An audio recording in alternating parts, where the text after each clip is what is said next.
Hi, this is Justin from Valero Tech, and I just wanted to give you some of my thoughts on the now current generation since the Xbox One has now been released. First off, competition is fantastic. I think that having these really two powerful boxes that are virtually, for the most part, on par with each other in terms of graphical fidelity. I mean, the PlayStation 4 has a bit of an edge, but I really think that's yet to be seen. I think they're quite evenly matched in terms of gaming performance, but I think that having both of these consoles out there is going to be really good for the marketplace. Who knows if there was only one player in the market, if it was just Microsoft or Sony, they really could just dictate whatever's going on in the marketplace. They really wouldn't have any competition.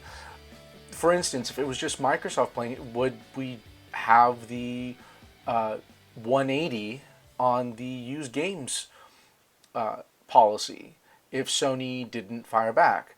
In any economic model, competition's always good. It's always better to have a couple of people making a product and making innovations in that space because then everybody wins. Prices come down, competition goes up, and more people are able to actually get into the market. So we'll have early adopters now, people who bought PS4s and people who bought Xbox 360s, and then as manufacturing comes down, you're going to have people be able to get into the market and we'll get a bigger and bigger and bigger gaming space, and that's always a good thing. The thing that's not good about what's going on is this fanboy ism, the fanboy on in terms of being on Sony or Microsoft's side about Sony can only be right or Microsoft can only be right. This really, for the most part, is an insecurity for people who really want to make sure that they made a good purchase. They want to make sure that the purchase that they had, they're plunking down $400, $500, for a machine, and most people, especially in this economy, can't afford $1,000, $1,200 to buy two consoles. Subscriptions now, which are required on both sides now, and now people are having to look at which philosophy they want better. And I think it's great if you want to pick a philosophy. I frankly bought a PlayStation 4 first. I plan on buying an Xbox One later. I just didn't have $1,000 to spend on it.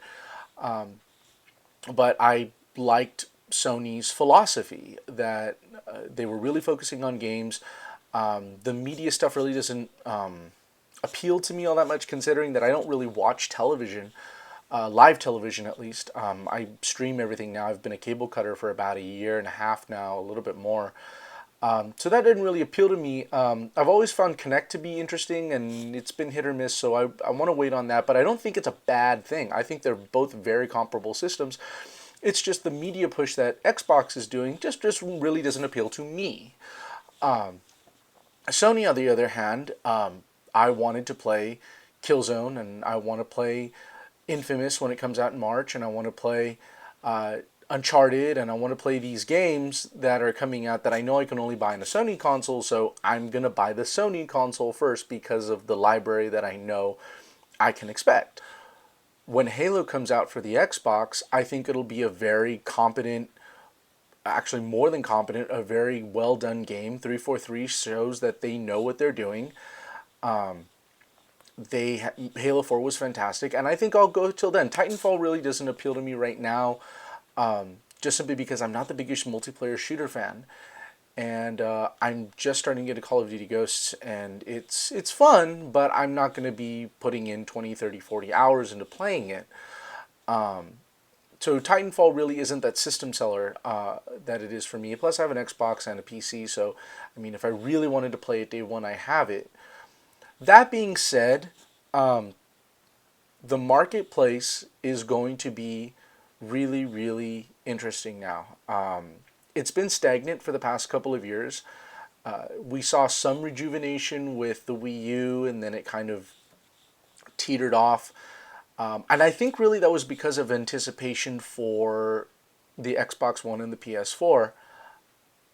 If you look at the Dreamcast launch, for instance, Dreamcast sold very well in the beginning, and then it just petered off very, very quickly because of the anticipation for the PlayStation 2. Now, I'm not saying that Nintendo is going to have the same fate as Sega. Nintendo has way too much liquidity and investments, and they're not in the same financial situation that Sega was in 2000, 2001. I think Nintendo has a very, very, very strong financial arm, and they can last quite a while, even with the mild financial earning statements that they've been getting lately. And it really seems to be Nintendo is really catching their stride. Super Mario 3D Land is getting really strong reviews, and it seems that Nintendo's finally in. You have Super Smash Brothers coming in. Nintendo is going to start getting the titles that it needed when it launched. And quite frankly, if you look at the PlayStation 4 and Xbox One, there's really nothing that's groundbreaking there. Killer Instinct was nice to see. Rise of Rome, it seems like a generic action game, very competent. I think all the games are competent. And quite frankly, they're probably a stronger launch lineup than we've seen in other console launches, just simply because there isn't too much garbage. It's just nothing that's really impressive. Killzone is a competent shooter. I really like the Killzone series, but it's not going to. Besides its graphical prowess, I mean, the storyline isn't going to win any big awards. But it's a competent game and it's a good game. Knack is it's good, but it really does serve a niche audience, and I think that's also what you could say for maybe Dead Rising or Forza, for instance, if you're not that hardcore of a racer. But I think that has some cross-party stuff or cross-party appeal across demographics. But what we shouldn't be doing, and what the gaming community shouldn't be doing, is saying one is better than the other and one is for X, Y, and Z, enter ad hominem attack here. Because Microsoft and Sony have their own PR departments. We don't need to be defending multi-billion-dollar companies. We buy a product whether or not because we like it, not because we think the other one is bad. If you are a Sony person, buy a PlayStation 4 and be happy with it. It's a great system. If you're a Microsoft guy, go buy an Xbox One. I think you'll be happy with either decision. I think just go where you see your games are going, and I don't think there's any need to berate one side or the other. I think the comment sections, especially in a lot of gaming websites, have gotten really nasty for a reason I don't know why, other than people trying to validate a purchase. Sometimes they haven't even made yet. So I think that's going to be something that we as a community need to tamper down on. I know that this is kind of a Gandhi statement. I don't think I'll be the Nelson Mandela of gaming anytime soon, but Sony and Microsoft have their own PR departments. Calm down. It's a gaming system. It's not a political party. We're not going to change the world by picking a video game system. So, to the internet out there, calm down. And the Wii U, don't put Nintendo out yet. I think Nintendo definitely has some good strides on it. It's definitely getting there in terms of the games. I think that I think that Nintendo people are gonna have a really good next year, if Super Mario 3D Land's any indication. I think that Wii U is also looking at a different segment of the market. So, Sony's Shuhei Yoshida even said that he plays Wii U with his daughter, and that Sony needs Nintendo and Microsoft needs Nintendo because they help bring new people into gaming, and that's really important. And having that type of cooperation, I think, is fantastic. I think having that type of a perspective in terms of business is really, really positive. And I think the very cordial vibes coming from both Microsoft and Sony at the advent of their launches is a good sign to just tamper down. It's a video game system. We're here to have fun. We're not here to be enraged because somebody picked another video game console that we didn't buy or couldn't afford, or didn't want. If you don't want it, that's great. That's the market. That's economics. That's competition. And the more people that buy into it, and the more people that pick something that they prefer, the other side's going to see that as well, and they're going to try and innovate on that. So things that Microsoft doesn't have right now, like the Twitch integration and whatnot, Sony, is capitalizing on that, but Microsoft will definitely fix that. The media advantages that the Xbox One has, I think Sony is definitely going to make a bigger push towards that.